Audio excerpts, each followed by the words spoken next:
Hello everyone, welcome to our next part of banking class 11th chapter number employment of banking funds।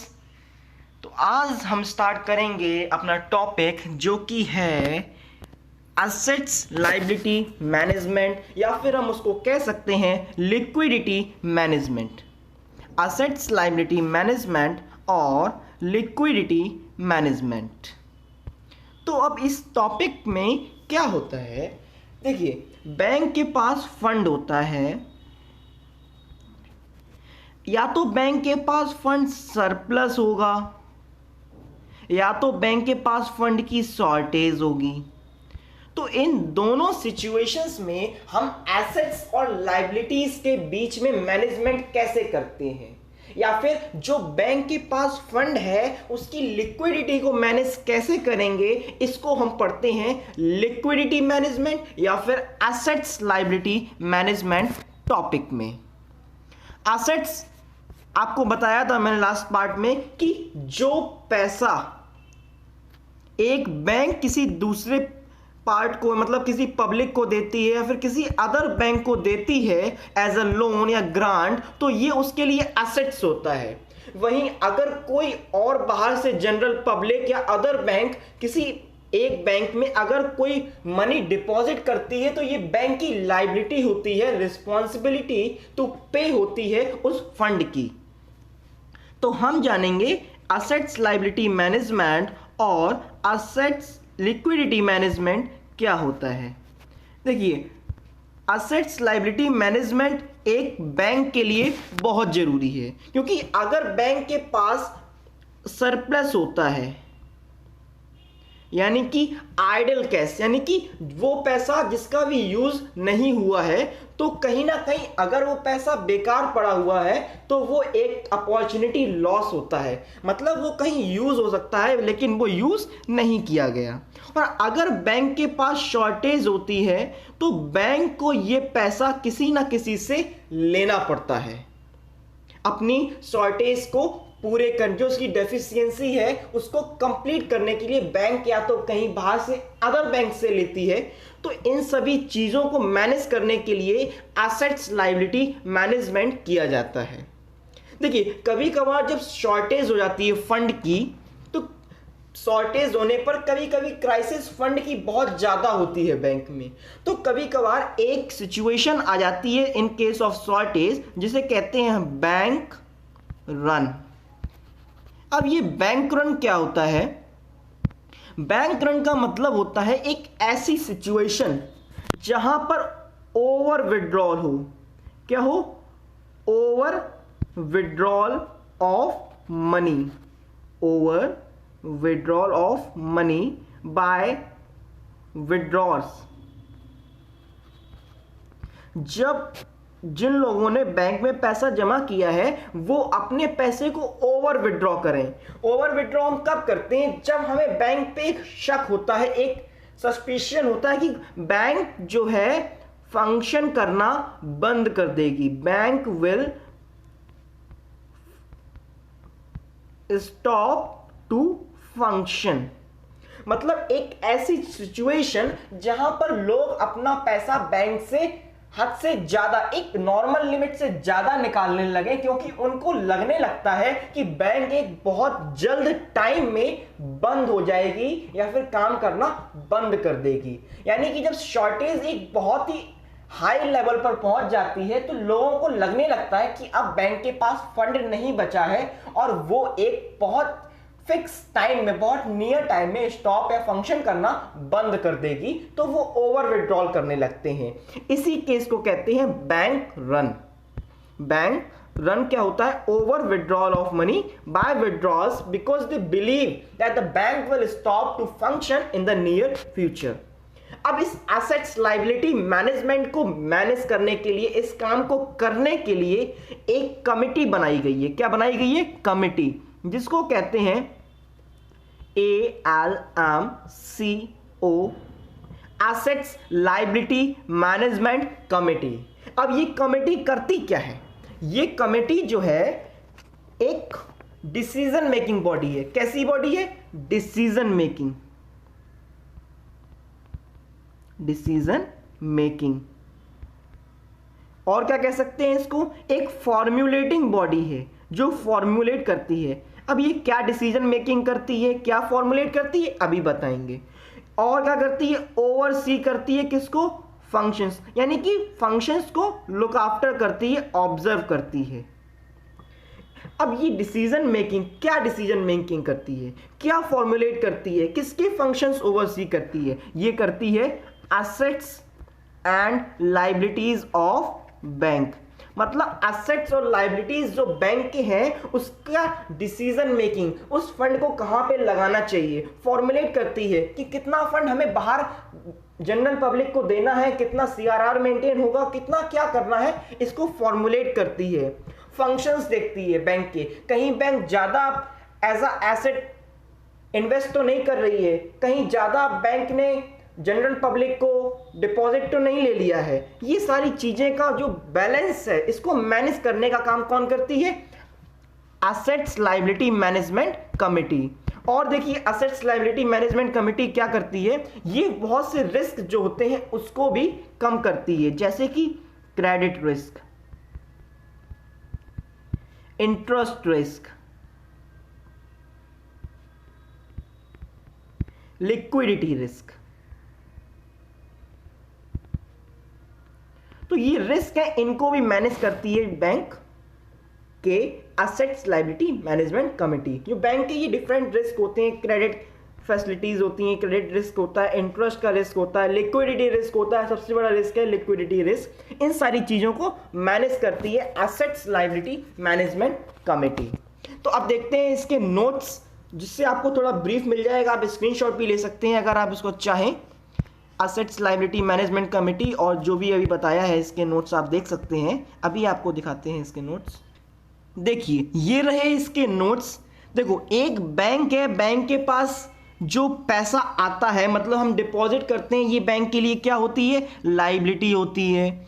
और जो पैसा bank किसी को देती है as a grant, as a loan, ये बैंक के लिए क्या होता है, एसेट्स होता है। अगर बैंक के पास सरप्लस फंड होगा तो बैंक क्या करेगी, इन्वेस्ट करेगी दूसरी जगह पर। अगर फंड शॉर्ट होगा तो क्या करेगी, बोरो करेगी। जब फंड शॉर्ट होता है तो बोरो करती है, तो कभी कभार एक सिचुएशन आती है जहां पर बैंक बोरो तो करती है शॉर्ट टर्म के लिए, लेकिन जनरल पब्लिक को दे देती है लॉन्ग टर्म के लिए। तो एक टाइम ऐसा आता है जो बोरो किया है शॉर्ट टर्म के लिए, उसका आपको पेमेंट करना होता है, लेकिन वही पैसा आपने अदर पार्टी को लॉन्ग टर्म में दे रखा है। तो इस स्टेज में क्राइसिस आ जाती है फंड की, जिसको हम कहते हैं बैंक रन, जिसमें विड्रॉल ज्यादा हो जाता है विड्रॉल्स के थ्रू, क्योंकि उन्हें लगता है कि बैंक फंक्शन करना क्या कर देगी, बंद कर देगी, फंक्शन करना बंद कर देगी। तो इसी सबको मैनेज करने के लिए एक कमिटी बनाई गई, एसेट्स लायबिलिटी मैनेजमेंट कमिटी। ये क्या करती है, ये करती है डिसीजन मेकिंग बॉडी है, ठीक है, फॉर्मुलेटिंग बॉडी है, ओवरसी करती है फंक्शंस को, मैनेज करती है वेरियस रिस्क को। क्या डिसीजन मेकिंग करती है, क्या फॉर्मुलेट करती है, क्या फंक्शन ओवरसी करती है, एसेट्स एंड लायबिलिटीज के बीच में मैनेजमेंट के फंक्शंस को ओवरसी करती है। वह मैनेज करती है क्रेडिट रिस्क मैनेज करती है, इंटरेस्ट रिस्क मैनेज करती है, लिक्विडिटी रिस्क मैनेज करती है। तो ये सारी चीजें थी एसेट्स लायबिलिटी मैनेजमेंट और उसकी कमिटी के बारे में।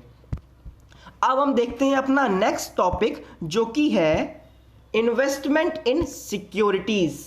Investment in securities. अब ये सिक्योरिटीज क्या होती हैं, सिक्योरिटीज जो हैं इनको हम कह सकते हैं कि एक तरह से ये बॉन्ड होते हैं, और बॉन्ड के अलावा इसको क्या कह सकते हैं, बॉन्ड है आपके, बॉन्ड हो गए, शेयर्स हो गए, डिवेंचर्स हो गए, म्यूचुअल फंड्स हो गया। ये सारी सिक्योरिटीज हैं जिसमें जो एक बैंक होती है अपने फंड को इन्वेस्ट करती है। बैंक कब इन्वेस्ट करेगी, जब उसके पास सरप्लस फंड होगा। तो ये सारी सिक्योरिटीज होती हैं। अब एक बैंक जब किसी दूसरी जगह पे किसी कंपनी में या अदर गवर्नमेंट सिक्योरिटीज में इन्वेस्ट करती है तो वो क्या क्या फैक्टर्स देखती है। आप कहीं भी पैसा लगाते हैं, आपने बहुत सी चीजें देखते हैं कि यहाँ इन्वेस्ट करना चाहिए क्या नहीं करना चाहिए। तो ऐसे कौन कौन से फैक्टर्स हैं? वो फैक्टर्स में पहला है सेफ्टी, दूसरा है लिक्विडिटी, तीसरा है रिटर्न। जब बैंक किसी दूसरी कंपनी में, प्राइवेट या पब्लिक कंपनी में इन्वेस्ट करती है तो वो ये देखती है कि मैं जहां पर पैसा लगा रही हूं वहां पर मेरा पैसा जो है वो सेफ है या फिर नहीं, यानी कि प्रिंसिपल अमाउंट सेफ है। आपको इंटरेस्ट मिले या ना मिले, आदमी पहले, एक बैंक क्या देखती है कि जो मैंने पैसा लगाया कम से कम वो मेरा वापस मिल जाएगा या फिर नहीं मिल पाएगा। तो सेफ्टी में क्या देखती है? प्रिंसिपल अमाउंट सेफ होना चाहिए। दूसरा आ जाता है लिक्विडिटी, ये देखती है कि पहली बात तो देखा उसने मेरा प्रिंसिपल अमाउंट सेफ है, ठीक है, अब अभी तो मेरे पास सरप्लस है तो मैंने अदर कंपनी में इन्वेस्ट कर दिया, लेकिन जब मेरे पास शॉर्टेज होगी तो क्या मैं इस पैसे को बहुत जल्दी कैश में कन्वर्ट कर पाऊंगी? तो ये दूसरा फैक्टर होता है क्या? लिक्विडिटी, मींस इन कैश, मतलब कैश में कन्वर्ट कर सकते हैं जल्दी या फिर नहीं। क्या पता अभी तो सरप्लस था, बाद में जरूरत पड़ी और मैं अपने जो मैंने ये लगा रखा है पैसा, इसको कन्वर्ट नहीं कर पाई तो ये पैसा मेरे लिए बेकार हो जाएगा। तो ये दो फैक्टर हो गए। तीसरा आता है रिटर्न। जब मैंने देख लिया कि मेरा प्रिंसिपल अमाउंट सेफ है, लिक्विडिटी अच्छी है, मतलब जल्दी मैं इसको कन्वर्ट कर सकती हूँ, फिर तीसरा फैक्टर जो बैंक देखती है वो होती है रिटर्न। रिटर्न मतलब इस पे अच्छा खासा डिविडेंड मिल जाएगा। अब ये मान लो एक दो कंपनी है ए और बी, ए के पास भी प्रिंसिपल अमाउंट की सेफ्टी है, बी के पास भी है, ए के पास भी लिक्विडिटी फैसिलिटी है, मतलब आप जल्दी इनकैश कर सकते हैं, और बी के पास है। अब तीसरा फैक्टर आता है क्या? रिटर्न। रिटर्न का मतलब उस पे आपको अच्छा खासा डिविडेंड मिल पाएगा या नहीं। मान लो ए वाली कंपनी ने आपको डिविडेंड दिया 1500 का, किस पे? 20,000 पे, और वही बी कंपनी जो है वो आपको 20,000 पे दे रही है 3,000 का डिविडेंड। तो आप कौन सी कंपनी प्रेफर करेंगे इन्वेस्टमेंट के लिए? आप प्रेफर करेंगे बी वाली जो आपको 3,000 दे रही है 20 पे। तो ये डिपेंड करता है, जितना ज़्यादा मोर डिविडेंड होगा हम ये देखते हैं। तो ये तीन फैक्टर्स हैं जिस पे हम डिपेंड करता है कि हम किस जगह पर अपनी सिक्योरिटीज़ में इन्वेस्ट करेंगे। अब इसी के बाद इसी से रिलेटेड एक टॉपिक आता है SLR, स्टैट्यूटरी लिक्विडिटी रेशियो। ये एक तरह से आप कह सकते हैं कि भाई है किसका? CRR का, मतलब उन्हीं से रिलेटेड है। ये भी एक फिक्स परसेंट होता है SLR। तो SLR स्टैट्यूटरी लिक्विडिटी रेशियो, इसमें क्या होता है? ये भी क्या होता है? एक फिक्स परसेंट होता है। किसका होता है? Total demand and time liabilities. तो ये जो है एक फिक्स परसेंट होता है SLR, किस चीज का? टोटल डिमांड और टाइम लायबिलिटी। ठीक है, ये तो समझ में आ गया कि ये क्या होता है? एक फिक्स परसेंट होता है टोटल डिमांड और टाइम लायबिलिटीज का। लेकिन इसका वर्क क्या होता है? इसका वर्क ये है, ये आपके ऊपर एक बाउंडेशन होती है। किसके थ्रू होती है? गवर्नमेंट के थ्रू, कि आपको इतना ये फिक्स परसेंट टोटल डिमांड और टाइम लायबिलिटीज का गवर्नमेंट सिक्योरिटीज में इन्वेस्ट करना पड़ेगा। मतलब आप किसी प्राइवेट कंपनी में या फिर कहीं भी आप तब इन्वेस्ट कर पाएंगे जब आप ये इतना फिक्स परसेंट का SLR गवर्नमेंट सिक्योरिटीज में इन्वेस्ट कर देंगे। मतलब ये बाउंडेशन है कि आपको पहले गवर्नमेंट सिक्योरिटीज में इन्वेस्ट करना पड़ेगा, उसके बाद ही आप प्राइवेट कंपनी में अगर फंड बचता है तो आप कर सकते हैं, और आप बाहर जनरल पब्लिक को डिपॉजिट या फिर एज अ ग्रांट या एडवांस के रूप में पैसा दे सकते हैं। तो फर्स्ट प्रायोरिटी हमारी क्या हो गई कि हमें जो है गवर्नमेंट सिक्योरिटीज में इन्वेस्ट करना पड़ेगा। उसके बाद जो फंड बचेगा हम जनरल पब्लिक को लोन एडवांस के रूप में देंगे। फिर भी अगर मेरे पास बचता है फिर हम इन्वेस्टमेंट सिक्योरिटीज में प्राइवेट में कर सकते हैं। तो ये क्या है? एक तरह से बाउंडेशन है कि हमें गवर्नमेंट सिक्योरिटीज में इन्वेस्ट करना पड़ेगा। तो अब देखते हैं इस SLR के ऑब्जेक्टिव्स क्या होते हैं। एसएलआर के ऑब्जेक्टिव्स। एसएलआर के ऑब्जेक्टिव पहला तो होता है control expansion of bank credit. क्या करता है ये, जो बैंक की ये क्रेडिट फैसिलिटी है इसको एक्सपेंड होने से कंट्रोल करता है। मतलब आज बैंक के पास फंड है तो बैंक ने जनरल पब्लिक को बहुत ज़्यादा क्रेडिट फैसिलिटी मतलब लोन एडवांस के रूप में फंड दे दिया, तो इसको एक्सपेंड करने से मतलब इसको रोकने से के लिए बैंक क्या करती है, आरबीआई जो मतलब इसने बना रखा है रूल एसएलआर का कि आपको इतना परसेंट ये गवर्नमेंट सिक्योरिटीज में इन्वेस्ट करना पड़ेगा। तो इससे जो फंड आप लोन और एडवांस के रूप में देते हैं कहीं ना कहीं उसमें कंट्रोल होगा, उसमें आप एक्सपेंशन नहीं कर पाएंगे।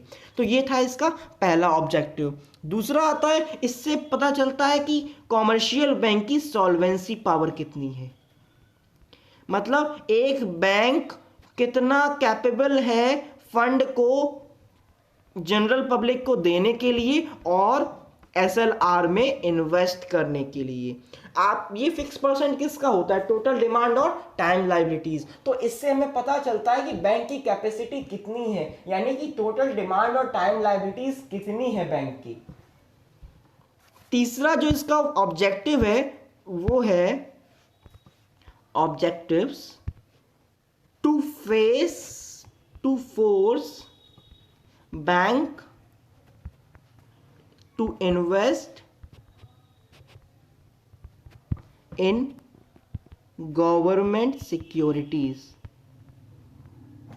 मतलब ये एक तरह से कंपल्शन होता है बैंक्स पे, गवर्नमेंट सिक्योरिटीज में इन्वेस्ट आपको करना पड़ेगा।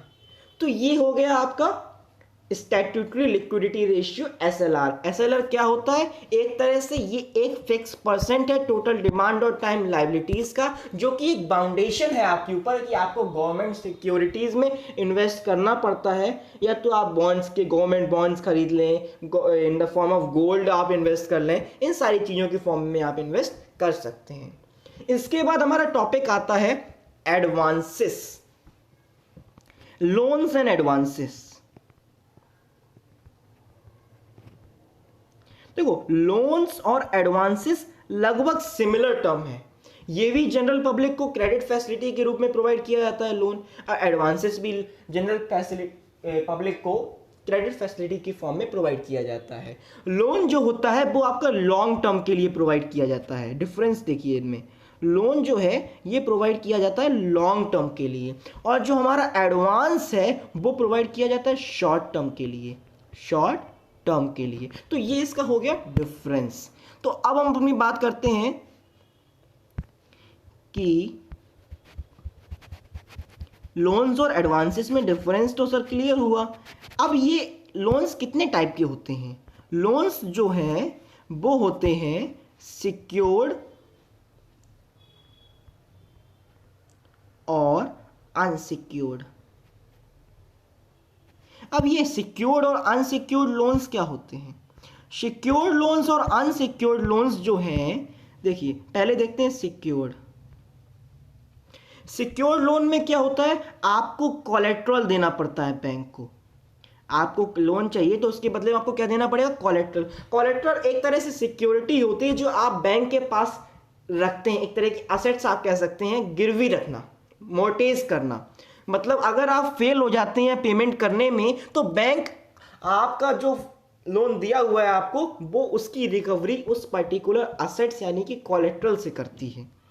इसके बाद सिक्योर्ड लोन क्या होते हैं, इसमें रेट ऑफ इंटरेस्ट कैसा होता है, लो रेट ऑफ इंटरेस्ट होता है। इसमें पेपर वर्क जो होता है वो बहुत ज़्यादा होता है, क्योंकि ये बैंक का काम है, एक लीगल वर्क है, तो इसमें पेपर वर्क कैसा होता है, बहुत लेंदी होता है।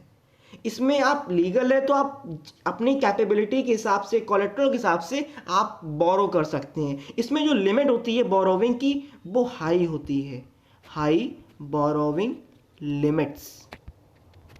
आप एक अच्छी खासी अमाउंट का जो फंड है उसको बोरो कर सकते हैं। इसके बाद आ जाता है अनसिक्योर्ड लोन्स। तो अनसिक्योर्ड लोन्स में क्या होता है, इसमें कोलेट्रल नहीं होता है, नो कोलेट्रल।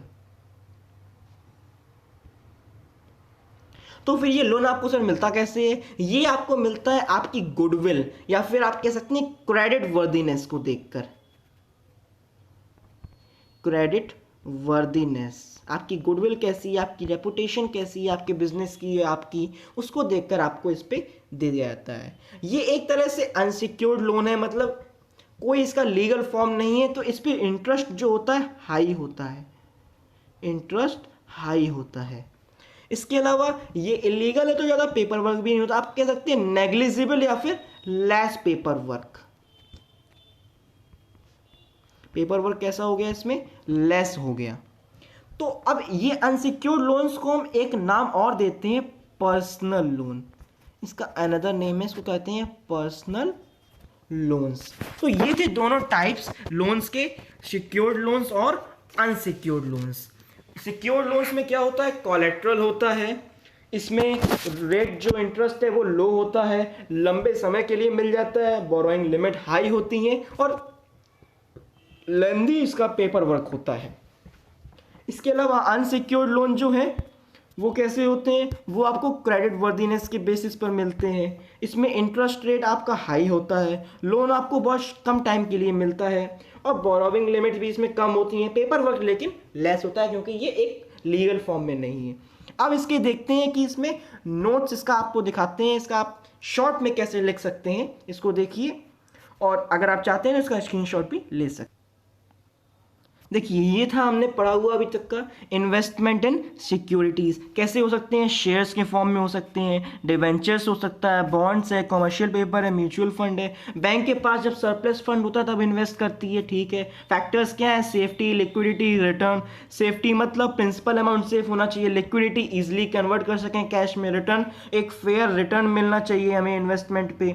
इसके बाद आ जाता है स्टैट्यूटरी लिक्विडिटी रेशियो, SLR। ये क्या है, एक फिक्स परसेंट है, किसका है, टोटल डिमांड और टाइम लायबिलिटीज का। ये क्या है, कंपल्सन है हमारे ऊपर गवर्नमेंट सिक्योरिटीज में इन्वेस्ट करना। इसको कौन डिटरमाइन करता है, RBI डिटरमाइन करता है। इसके बाद आ जाता है ऑब्जेक्टिव्स क्या है इसके, ये एक्सपेंड्स होने से बचाता है किसको, बैंक की क्रेडिट फैसिलिटीज, मतलब ज्यादा आप किस जनरल पब्लिक को लोन या एडवांसेस ग्रांट्स ना दे सकें।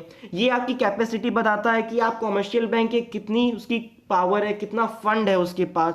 इसके बाद ये फोर्स करता है बैंक को गवर्नमेंट सिक्योरिटीज में इन्वेस्ट करने के लिए। इसके बाद आता है एडवांसेस एंड लोन्स। अब ये क्या है, एडवांसेस होते हैं शॉर्ट टर्म के लिए और लोन्स होते हैं लॉन्ग टर्म के लिए, दोनों एक तरह से ग्रांट ही होते हैं। उसके अलावा दो टाइप के लोन होते हैं, सिक्योर्ड लोन और अनसिक्योर्ड लोन। सिक्योर्ड लोन में क्या होता है, कोलेट्रल होता है, लो रेट ऑफ इंटरेस्ट होता है, लॉन्ग पेपर वर्क होता है और बोरोविंग लिमिट कैसी होती है, हाई होती है। अनसिक्योर्ड लोन में ये आपको कोलेट्रल नहीं होता है, इसमें आपको क्रेडिट वर्दीनेस यानी कि आपकी गुडविल के बेसिस पर आपको लोन दिया जाता है। इसमें रेट ऑफ इंटरेस्ट हाई होता है क्योंकि ये एक informal form of credit facility है। पेपर वर्क भी इसमें कम होता है और इसमें किस टाइम के लिए, हमें एक फिक्स टाइम के लिए मिलता है, यानी कि ज़्यादा लॉन्ग ड्यूरेशन के लिए हमें लोन नहीं मिलता है इस अनसिक्योर्ड में। इसको पर्सनल लोन भी कहते हैं। तो ये सारे थे आपके नोट्स, आप इसका स्क्रीनशॉट भी ले सकते हैं।